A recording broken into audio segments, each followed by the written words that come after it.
விருச்சிக வீட்டில் இருக்கிறாரு அப்படின்னா விருச்சிக வீட்டான 8ஆம் இடத்தினுடைய பலனை செய்ய போறாரு அப்படின்னு அர்த்தம். வணக்கம், நான் உங்கள் விக்கி ப்ரோஸ்.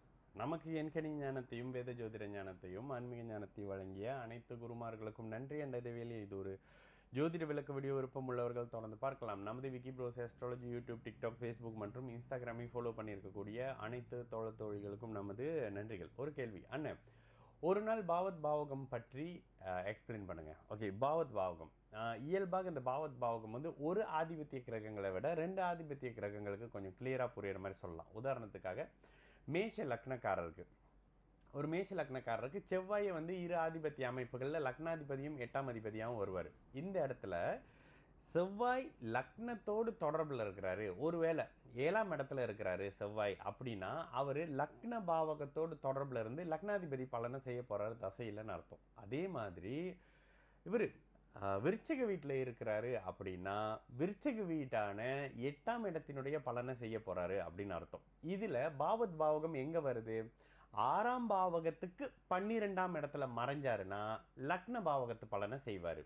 லக்னத்திலே அமர்ந்தாருன்னா லக்ன பாவகத்தையும் தன்னுடைய 8ஆம் பார்வையாக 8ஆம் இடத்தையும் பார்க்குறாரு என்ற பட்சத்தில் 2 வீட்டு பலன்களையும் செய்வார்.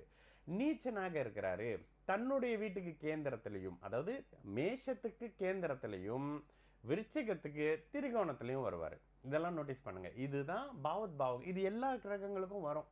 இப்போ ஒரு உதாரணத்துக்கு சிம்ம லக்னம்னு எடுக்கிறீங்க. சிம்ம லக்னத்துக்கு ஒரு ஆதிபத்திய கிரகம். இந்த இடத்துல ஒருவேளை சிம்ம லக்னம் லக்னாதிபதி 6ஆம் இடத்துல இருக்கிறார். இதெல்லாம் விதி விலக்கோட தான். லக்னாதிபதி 6ஆம் இடத்துல இருக்காரு, ஆனால் உச்ச சனியோட வீட்டில் இருந்தால் பரவாயில்லன்ற மாதிரி வரும். லக்னாதிபதி மகரத்தில் இருக்காருன்றது லக்ன பாவகத்துக்கு மறைகிறாருன்ற கணக்கு தான் வரும். அப்போ மறைவுன்னு வந்துடுது. 8ல் மறைகிறாரு, 12ஆம் இடத்துல மறைகிறாரு. இந்த மறையக்கூடிய அமைப்புகள் அவரை மறைவு ஸ்தான அமைப்புகளான பலன்களை தான் அந்த தசையில் செய்ய வைக்கும். வேற என்ன, மிதுன லக்னத்துக்கு 12ஆம் இடத்துல இவரோட வீட்டில் வராருன்னு வைங்களேன்.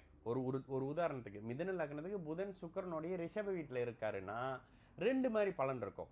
மிதுனத்துக்கு திக்பலத்தை நெருங்கிட்டாரு அப்படின்ற அமைப்புகள்லையும், கன்னிக்கு 9ஆம் இடத்துல இருக்காருன்ற அமைப்புகளையும் செய்வார். இந்த இடத்துல என்ன நடந்துருது?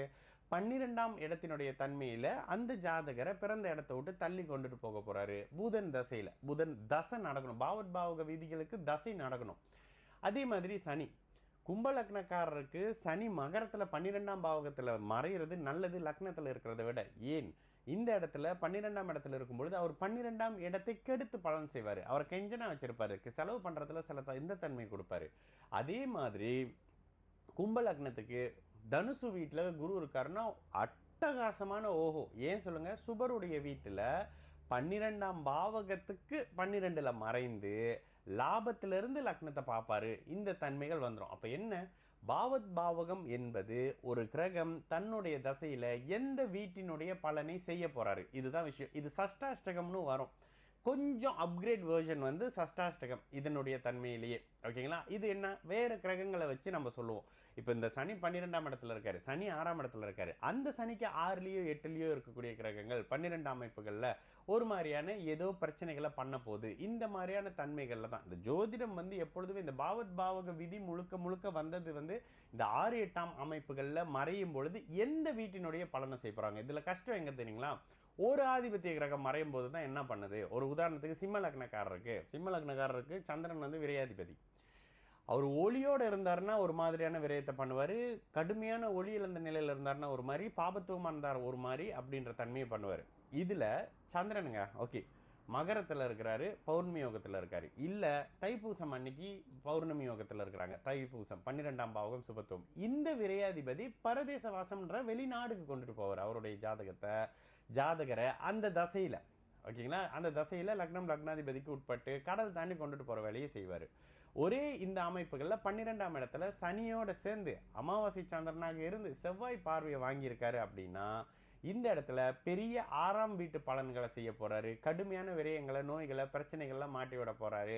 சில நேரத்தில் ஆயிலையும் காலி பண்ண போறாருன்னு வரும். இந்த மாதிரியான தன்மைகள்லாம் வரும். பாவத் பாவகம்ன்றது ஒரு தனி ஜாதகத்தில் பலவிதமான அமைப்புகளை பார்க்கறது. இதுலையும் கொஞ்சம் நுணுக்கமாக உள்ள போனீங்கன்னா சஷ்டாஷ்டகம்ன்ற வர்ற 6, 8 தன்மைகளை மெதுவாக அடுத்த கட்டமாக வர ஆரம்பிக்கும். அங்கே தான்.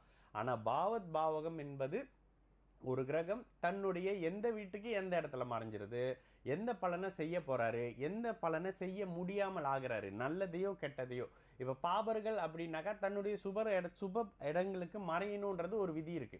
அந்த மாதிரியான தப்ப ஒரு உதாரணத்துக்கு மிதுன லக்னத்துக்கு சனி வந்து 9ஆம் அதிபதி. அவர் 9ஆம் இடத்துல இருக்கக்கூடாது. 8ஆம் இடத்துல இருக்கலாமா? அங்கேயும் இருக்கக்கூடாது தான். 7ஆம் இடத்துல இருந்தாருன்னா 9 பார்ப்பாரு. இந்த மாதிரியான அமைப்புகள்ல 9ஆம் வீட்டுக்கு 9ஆம் வீட்டுக்கு 12ல மறையக்கூடிய சனி, கும்பத்துக்கு மகரத்துல இருக்கக்கூடிய சனி, மிதுனத்துக்கு மகரத்துல இருக்கக்கூடிய சனி 9ஆம் பாவகத்தை கெடுக்காமல் நேரடியாக திருமணத்தை தாமதம் பண்ணுவாரு. 9ஆம் இடத்துல இருந்தா அப்பாவுக்கு எடுப்பாரு. இப்படி வரும். சரிங்களா? நான் உங்களுக்கு ப்ரோஸ். நல்லது நடக்கும். எல்லோரும் நல்லா இருப்போம். வணக்கம்.